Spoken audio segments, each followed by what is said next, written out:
Maths functions, function ये भी set है, मैथ सेट। और हम लोग बात करनी थी अभी हमारी इंटरवल्स ऑफ आर। पहले समझना पड़ेगा टर्म है क्या। चलो आते हैं फिर। हमें पता है आर क्या है, एक रियल नंबर का सेट है, का सेट जो कहाँ से कहाँ तक जाता है, माइनस इन्फिनिटी से प्लस इन्फिनिटी तक।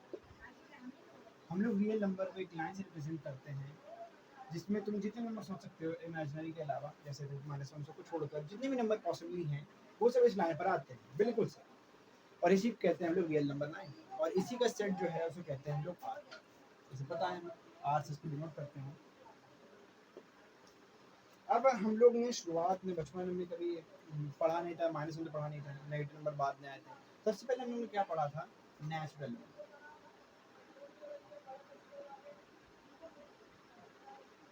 नेचुरल नंबर का एक सेट है जिसको हम लोग एन से रिप्रेजेंट करते हैं, जो कहाँ से कहाँ तक होता है, 1 2 3 4, मतलब इंटीजर्स, पॉजिटिव इंटीजर कह सकते हो। इंटीजर भी पता नहीं तो इसके लिए तुम इतना ही मानो 1 2 3 4 5 6 7 8 जो हम लोग काउंट करते हैं नॉर्मल जिंदगी में इस्तेमाल करते थे, जीरो के अलावा।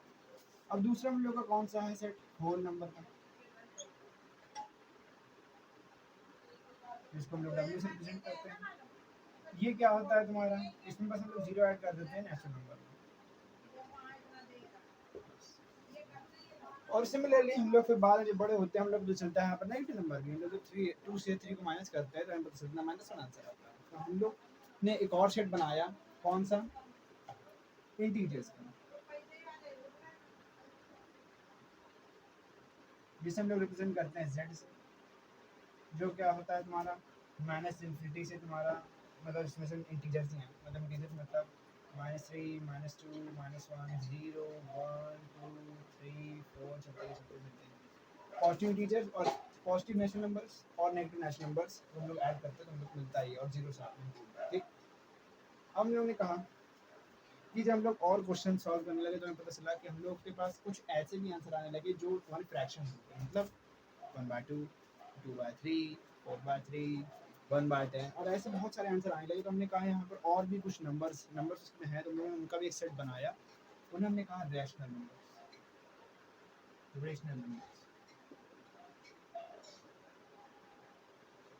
जिन्हें हम लोग क्यू से रिप्रेजेंट करते हैं, जो कैसे लिखे जाते हैं, x such that x is equal to m by n where m and n are integers and n is not equal to 0। इसका मतलब क्या है, इसका मतलब ये है कि ये पर्टिकुलर जो रेशनल नंबर्स होते हैं इनको हम लोग फ्रैक्शन में रिप्रेजेंट कर सकते हैं, भले कोई 0.00003 हम लोग उसको 3/10 की पावर में रिप्रेजेंट कर सकते हैं और तभी वो रेशनल। अगर उसको हम लोग रेशनल नंबर है जो अभी पॉइंट में जो नंबर हम लोग को दिया गया है, अगर हमने उसको फ्रैक्शन में रिप्रेजेंट कर पाए तो रेशनल नहीं होता इन शॉर्ट। और इसका सिंपल डोनेशन क्या है, डिनोटेशन। तो इसका नोटेशन सिंपल तुम्हारा क्या है, x हमारा एक अगर रेशनल नंबर है तो x हमारा रिप्रेजेंटेड है m बाय n की फॉर्म में, मतलब एक फ्रैक्शन की जिसका न्यूमरेटर है m और डिनोमिनेटर है n, और इसमें m n तुम्हारा इंटीजर होना चाहिए, ऐसी बात है, -1 -2 -100 -मिलियन +ट्रिलियन 1 अरब 1 2 खरब, that's it, goes forever. And similarly n भी तुम्हारा एक इंटीजर होना चाहिए। पर अगर n तुम्हारा 0 के बराबर है तो ये फ्रैक्शन हो जाएगा अनडिफाइंड। इसका मतलब क्या है, मान लेते हैं m हमारा है 10 और n है हमारा 0, तो 10/0 की क्या वैल्यू आती है, क्या बता सकता है? तो इसकी वैल्यू मेरे ख्याल से कभी नहीं फाइंड कर पाएंगे, क्योंकि फ्रैक्शन का मतलब होता है, डिवीजन का मतलब होता है कि हम लोग किसी चीज को, जैसे हमने लिखा है यहाँ पर 4/2, तो इसका मतलब ये है मैं 4 को कितनी बार माइनस करूँ 2 से ताकि 0 आ जाए। तो 4 में जब तुम 2 बार अगर 2 को माइनस करो तो 0 आ जाएगा और सिंपली इसका 4/2 का आंसर आ जाएगा 2। पर अगर हम लोग 10/0 का करते हैं तो बस 0 को तुम कितनी बार भी तुम माइनस कर लो, आंसर कभी भी 0 आ नहीं सकता है। इसीलिए इन सब का आंसर आ जाता है अनडिफाइंड। तो कभी भी हम लोग डिनोमिनेटर में 0 को वैल्यू नहीं रख सकते हैं, इसीलिए हमने कहा कि n 0 के बराबर नहीं हो सकता, ठीक। आगे आते हैं इरेशनल नंबर्स।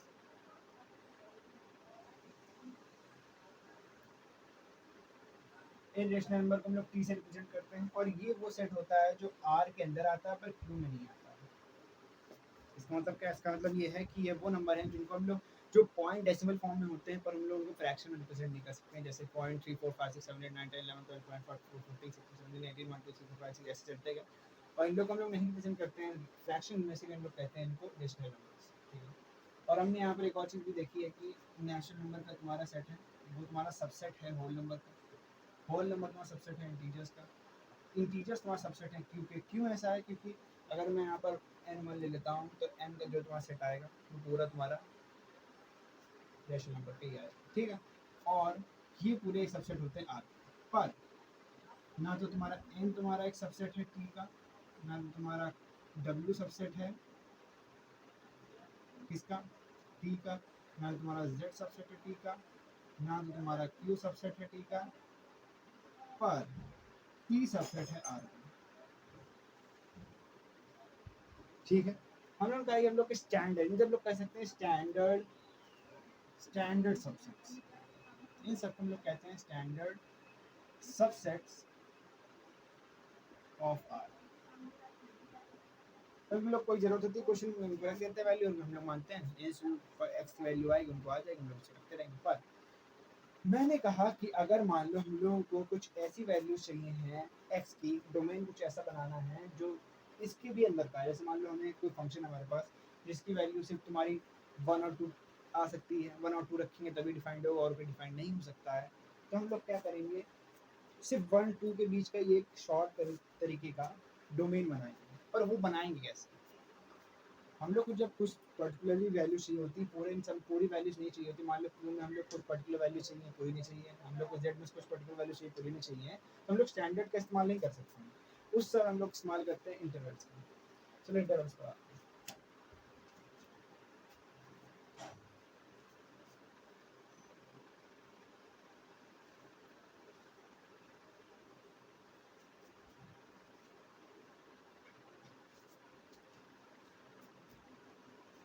पहला इंटरवल होता है हम लोगों का क्लोज्ड इंटरवल।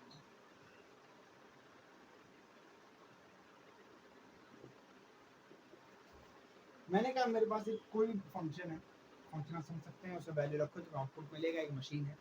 मैंने कहा उसमें सिर्फ तुम्हारी ये रियल नंबर लाइन हम लोग इन्फिनिटी से इन्फिनिटी तक, मैंने कहा उस फंक्शन में सिर्फ तुम्हारी ए और बी के बीच की वैल्यू भी आ सकती है, और ए और बी जिसमें इंक्लूडेड है, मतलब ए बी रखूँ तो वैल्यू आएंगे, और ए और बी के बीच में जो वैल्यूज हैं वो भी आ सकती हैं।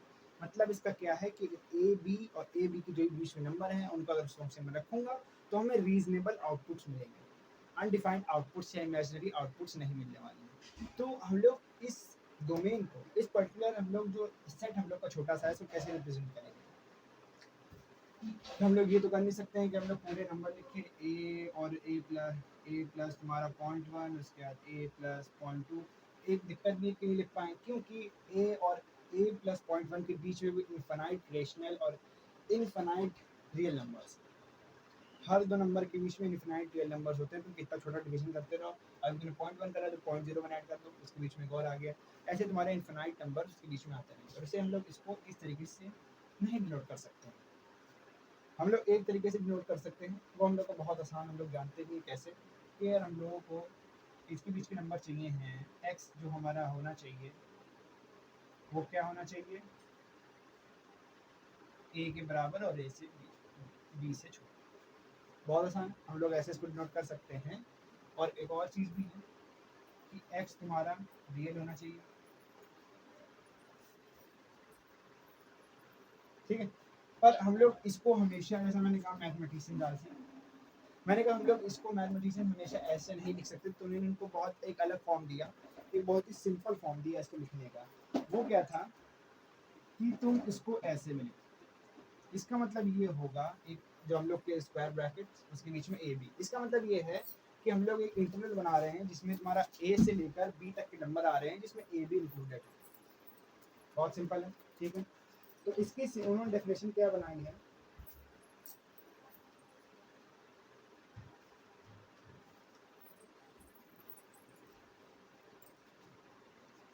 let a and b be two real numbers such that A is smaller than B, then the set of all numbers, real numbers, between A and B and including both of them, including A and B also, is defined by square brackets A B, किसके बराबर होगा x, such that x तुम्हारा बीच में होना चाहिए a के, इसके बराबर भी हो सकता है, और b छोटा होगा b से बराबर भी हो सकता है, और x तुम्हारा रियल नंबर है। ये इसकी सिंपल डेफिनेशन। इसी तरीके से हम इसको रिप्रेजेंट करेंगे, और रियल नंबर लाइन में इसके कैसे representation, a included, b included, और बीच जो नंबर है उनको हम लोग कह देते हैं ये स्टेप के अंदर आएंगे।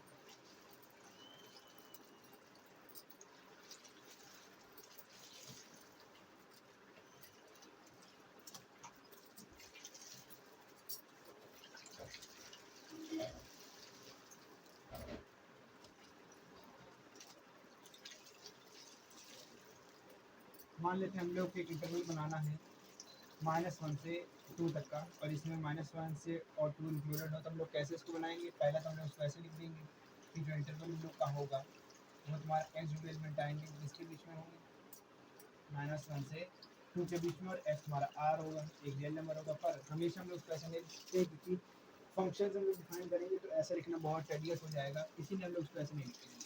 इसको हम लोग लिखेंगे अपने पर्टिकुलर फॉर्म में, जो हम लोग रिप्रेजेंट करिए क्या, -1 से 2, बस एक स्क्वायर ब्रैकेट्स -1 से 2 तक के नंबर्स, इसमें -1 2 इंक्लूडेड।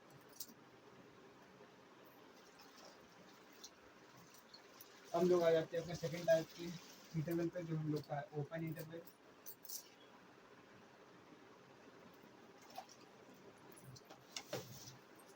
ओपन इंटरवल में जस्ट हम लोग वही करते हैं जो हम लोग ने पहले करा था। हम लोग ने कहा कि इस बार हमें ए और बी नहीं चाहिए है, सिर्फ उनके बीच के नंबर से। मतलब यहाँ पर एक 3 होल्स है जिसका रिप्रेजेंट करता है कि ए और बी इंक्लूडेड नहीं है इस लाइन में, और ए बी के जितने नंबर उनके बीच में सब इंक्लूडेड है। उसका जो इंटरवल है वो भी सिमिलरली हम लोग अपनी सेट बिल्डर फॉर्म में कैसे बना सकते हैं, बिल्कुल सही कहा, ऐसे ही बनाएंगे। मतलब ए से बड़ा होना चाहिए एक्स, और बी से छोटा होना चाहिए एक्स, एक रियल नंबर। ऐसे हम लोग इसका एक सेट बिल्डर में रिप्रेजेंटेशन करेंगे। पर मैंने फिर कहा कि मैथमेटिशियंस आलसी, तो इसका मतलब वो इसको इस तरीके से नहीं लिखेंगे बार बार, मतलब लिखेंगे ऐसे लिख सकते हो, कोई बुरी बात नहीं। पर अगर हम लोग इंटरवल्स के फॉर्म में लिख रहे हैं तो हम इसको ऐसे नहीं लिख सकते। इसका इंटरवल भी थोड़ा सा बिल्कुल सिमिलर ही बनता है, कुछ चेंजमेंट नहीं है इसमें। कैसे, let A and B be two real numbers such that A तुम्हारा स्मॉलर है बी से, then a set containing all numbers, all real numbers between a and b and excluding, मतलब excluding किसको, a और b को, a and b is defined by square curly brackets a b। इसमें से हम लोग राउंड ब्रैकेट्स लगा देते हैं। मैं इनको राउंड ब्रैकेट कहता हूँ, बाद में कुछ भी कहते हो मतलब नहीं है, पर राउंड ब्रैकेट्स में लगाते हैं। सी राउंड ब्रैकेट का रिप्रेजेंट करते हैं कि ए बी इंक्लूडेड नहीं है, पर ए से जितने भी नंबर बी तक हैं वो सब इसमें इंक्लूडेड हैं। और इसकी डेफिनेशन क्या होती है, ए बी अगर हम लोग ने लिया है एक इंटरवल, तो इसका मतलब ये है कि इसमें जो भी नंबर्स आएंगे वो तुम्हारे ए और बी के बीच में होंगे, और वो रियल नंबर। मैंने इसमें इक्वल का साइन नहीं लगाया है क्योंकि बी कभी इक्वल हो नहीं सकता है। बहुत आसान था। और इसको रियल नंबर लाइन हम लोग कैसे रिप्रेजेंट करेंगे, ए और बी पे हम लोग होल्स बना देंगे ग्राफ में, और एक लाइन बना देंगे। हम लोग यहाँ पे होल इसलिए बनाते हैं क्योंकि ये दिखाने के लिए कि जब हम लोग लाइन बनाते हैं तो हम लोग ये डिस्टिंग्विश नहीं कर पाएंगे उस लाइन में से कि बी इंक्लूडेड है इसमें कि नहीं। तो इस इसलिए हम लोग इनके ऊपर एक होल्स बनाते हैं ये दिखाने के लिए कि इस लाइन में बी इंक्लूडेड और ए इंक्लूडेड नहीं है, बस जो नंबर इनके बीच में है वो इंक्लूडेड है। सर हम लोग का सेकंड टाइप का इंटरवल भी हो गया। इसका एक सिंपल क्वेश्चन ले लेते हैं। मैंने कहा अगर मैंने ले लिया ए को तुम्हारा 2 और बी को ले लिया है 100, तो इसका एक ओपन इंटरवल कैसे बनेगा? सेट बिल्डर फॉर्म में तुम लोग ऐसे रिप्रेजेंट करोगे, ए की जगह और बी की जगह इनको लिख दोगे। पर अगर इसको तुम्हें इंटरवल में लिखना है तो कैसे लिखोगे? यहाँ पर लिखोगे तुम क्या, स्क्वायर ब्रैकेट्स नहीं, राउंड ब्रैकेट्स। राउंड ब्रैकेट्स लगाओगे 2 से 100 तक के नंबर, राउंड ब्रैकेट क्लोज्ड, खेल खत्म, पैसा खत्म। हम लोग अपने थर्ड टाइम के इंटरवल पर आते हैं, जो हम लोग का है semi open interval. Semi open, let A and B 2 numbers, वही चीज़ है। मैंने कहा कि ए तुम्हारा छोटा है, बी से वो भी है। मैंने कहा ए तो सेट तुम्हारा जिसमें तुम्हारे सारे लिए नंबर हैं बिटवीन ए एंड बी के, पर इस बार ये है कि हम लोग क्या कर रहे हैं, हम लोग एक्सक्लूड कर रहे हैं सिर्फ किसको, ए को, and including B is given by square curly brackets A comma B square brackets. इसका मतलब ये बताता है, जो मैंने बताया राउंड ब्रैकेट क्या बताता है कि ए तुम्हारा इंक्लूडेड नहीं है। और फिर इसके हम लोग क्या पढ़ेंगे, कॉमा है तो कॉमा मतलब ये है कि ए से बी तक के सारे नंबर, फिर उसके बाद यहाँ पर लगा है राउंड ब्रैकेट स्क्वायर ब्रैकेट, तो इसका मतलब क्या है कि बी इंक्लूडेड है। और इस इंटरवल को हम लोग कहते हैं सेमी ओपन इंटरवल। इसकी डेफिनेशन बहुत आसान है। सिमिलरली बस हम लोग को यहाँ पर एक राउंड ब्रैकेट स्क्वायर ब्रैकेट लगा देना है, और इसकी डेफिनेशन क्या होगी, ए इंक्लूडेड नहीं है, ए से बस एक्स बड़ा है और एक्स तुम्हारा बी से इक्वल भी हो सकता है, तो इसकी डेफिनेशन भी बन गई। हम लोग का तीसरा टाइप का इंटरवल था, और इसको हम लोग ये लाइन में कैसे रिप्रेजेंट करेंगे, बी तुम्हारा इंक्लूडेड तो बी पे हम लोग एक पॉइंट बनाएंगे, होल नहीं बनाएंगे, और ए पे हम लोग एक होल बनाएंगे बताने के लिए ए इंक्लूडेड नहीं है, बस ओवर। इसका भी खेल खत्म। हम लोग 2 और 100 ले लेते हैं यहाँ पर, तो हम लोग लिखेंगे क्या, राउंड ब्रैकेट 2 कॉमा बी, जो बी हम लोग का 100 था तो 100 लिख दें, और फिर तुम्हारा स्क्वायर ब्रैकेट खेल खत्म। फिर हम लोग का फोर्थ टाइप का आ जाता है, जो है हम लोगों का semi open interval, semi close interval. ये गया था सिमिलरली वही, मैंने कहा ए और बी हम लोग का दो रियल नंबर हैं जिसमें ए तुम्हारा छोटा है बी से, और हम लोग ने एक अगर सेट बनाना है जिसमें तुम्हारा ऑल रियल नंबर आएंगे ए और बी के बीच में, जिसमें तुम्हारा हम लोग एक्सक्लूड करेंगे बी को पर इंक्लूड करेंगे ए। वो किससे गिवन होगा, हम लोग ए को इंक्लूड कर रहे हैं तो ए के पीछे लग जाएगा तुम्हारा स्क्वायर ब्रैकेट, बी को एक्सक्लूड कर रहे हैं तो बी पे लग जाएगा तुम्हारा राउंड ब्रैकेट। फिर उसके बाद इसकी डेफिनेशन भी क्या बनेगी, इसकी डेफिनेशन बनेगी, हम लोग ए को इंक्लूड कर रहे हैं तो ए पे लग जाएगा इक्वल टू और ग्रेटर देन साइन, उसके बाद यहाँ पर लग जाएगा तुम्हारा सिर्फ लेस देन साइन। हो गया खेल खत्म। और यहाँ पर हम लोग इसे ग्राफ में क्या करेंगे, पूरा कलर कर देंगे इस पॉइंट पर, इस पॉइंट को हम लोग बना देंगे होल रिप्रेजेंट करने के लिए, क्योंकि बी इसमें नहीं इंक्लूडेड है और इंक्लूडेड है, और जितने नंबर हैं ए और बी के बीच में। हम लोग के इंटरवल सारे ओवर हो चुके हैं, यही कुछ इंटरवल्स होते हैं नॉर्मल वाले, और ये 4 इंटरवल्स आप बनाएंगे भी जब भी आपको जरूरत पड़ेगी।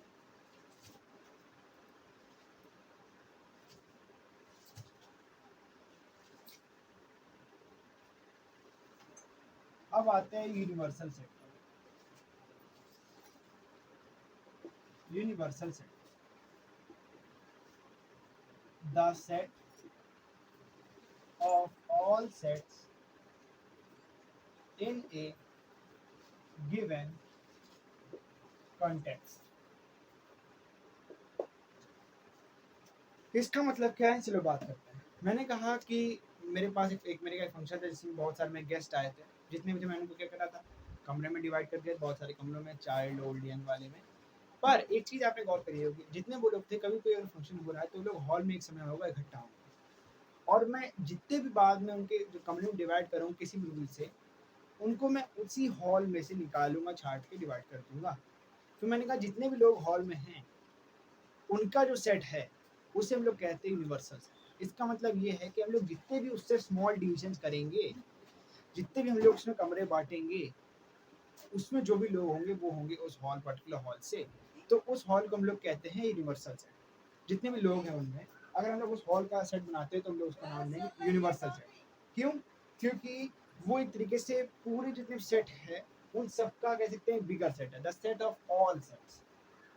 और इसको तुम the universal set the set of all sets और कह सकते हो द बिगेस्ट सेट कह सकते हो इन अ गिवन कंटेक्स्ट। इसका मतलब ये है कि जितने भी पर्टिकुलर सेट बनेंगे किसी भी कंटेक्स्ट में वो उसी कुछ एलिमेंट लेकर ही बनेंगे।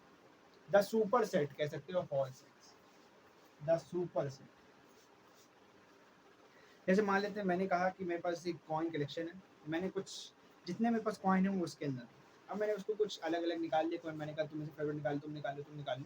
पर मैंने कहा जितने भी हम लोग निकालेंगे, जितने हम लोग अपने फेवरेट पर्टिकुलर कॉइन्स के सेट बनाएंगे वो होंगे तो उसी पर्टिकुलर डिब्बे से। तो मैंने कहा जितने भी पर्टिकुलर कॉइन्स थे वो उसमें थे, इसीलिए वो एक यूनिवर्सल सेट है।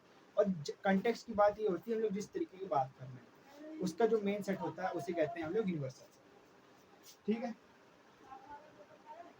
हम लोग अपने अगले सेट पर आते हैं, बहुत ही आसान टॉपिक है और इसको हम लोग एक और चीज में लिखना चाहूँगा कि universal set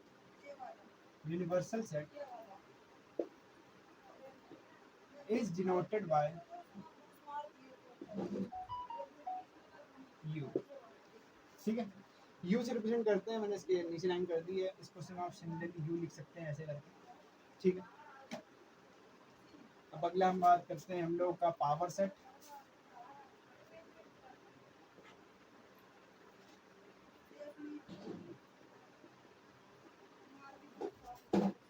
the set containing all subsets of a set.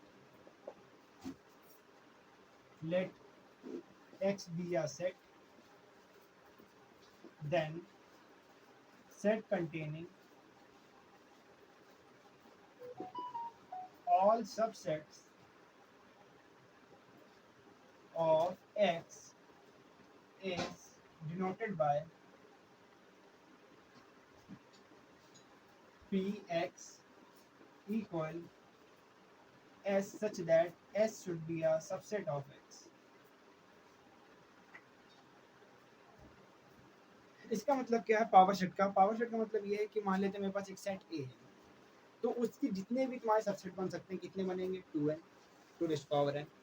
अगर n एलिमेंट है उस पर्टिकुलर ए सेट में, तो जितने भी उसके सबसेट्स हैं उसका एक सेट को हम लोग कहते हैं पावर सेट, जिसको हम लोग डिनोट करते हैं p लगाकर। और जो भी हम लोग का सेट है जिससे हम लोग बात कर रहे हैं सबसेट्स की, उसको हम लोग लिख देते हैं अंदर एक की जगह पर, और सिमिलरली हम लोग डिनोट कर देते हैं उसको इस पर्टिकुलर फॉर्म में s सच दैट s तुम्हारा सबसेट होना चाहिए x का। या तो हम लोग डायरेक्ट यहाँ पर सेट बिल्डर मतलब रोस्टर फॉर्म में कर सकते हैं, साइड जो एलिमेंट्स आए इसके अंदर डिनोट करके। जैसा कि मेरे पास एक सेट है 1 2 3 4, 3 ले लेते हैं।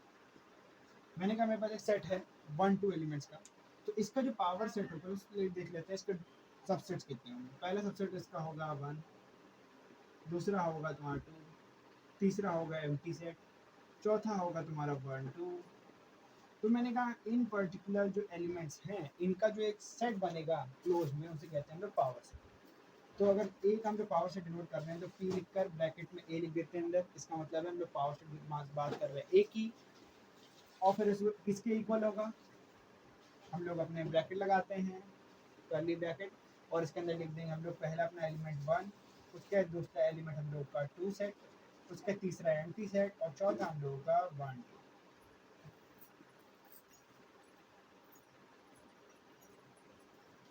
और इसमें कितने एलिमेंट्स आ सकते हैं पावर सेट में? Power set contains if x contains, x मतलब जिसकी बात हो रही है गिवन कंटेक्स्ट में, n elements, power set contains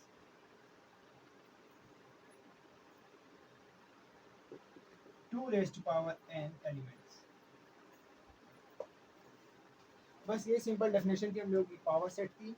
हम लोग जितने भी उसके सबसेट्स होते हैं किसी भी ए सेट के या बी सेट दोनों हम लोग कंटेक्स्ट बात हो रही है, उसके हम लोग सिमिलरली जो सबसेट्स है उसको हम लोग इसके अंदर लिख देंगे और हम लोग का पावर सेट बन जाएगा।